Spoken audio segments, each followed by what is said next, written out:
اوښ کولی شي چې د سمندرونو هر ډول مالګینې اوبه وڅښي، ولو که دغه اوبه د بحر المیت او یا د مړ سمندر هم وي. مړ سمندر د نورو سمندرونو په پرتله 9 چنده زیاته مالګه لري. د مالګینې اوبو په څښلو سره د اوښ د وینې فشار نه لوړیږي، ځکه چې د اوښ بدن دغه مالګینې اوبه تصفیه کوي، اوبه او مالګه سره بیلوي او په دې توګه یوازې خوږې اوبه څښي.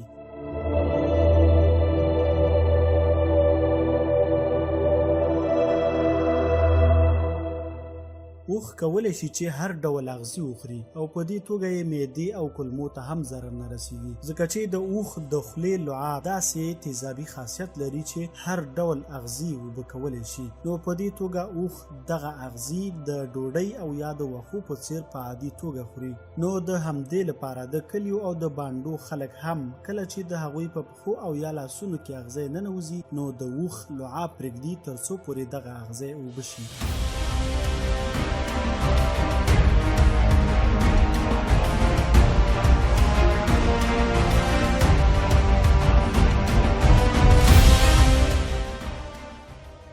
اوښ د سترګو 2 پوښونه لري چې یو پوښ شفاف او بل پوښ یې له غوښې څخه جوړ شوی دی. نو په دې توګه اوښ کولی شي چې په دښته کې له هر ډول ګرد او غبار سره بیا هم بل مزل پوره کړي او سترګو ته یې هیڅ ضرر هم نه رسیږي، ځکه چې اوښ د صحرا په ګرد و غبار کې د خپلو سترګو یوازې شفاف پوښ پټوي.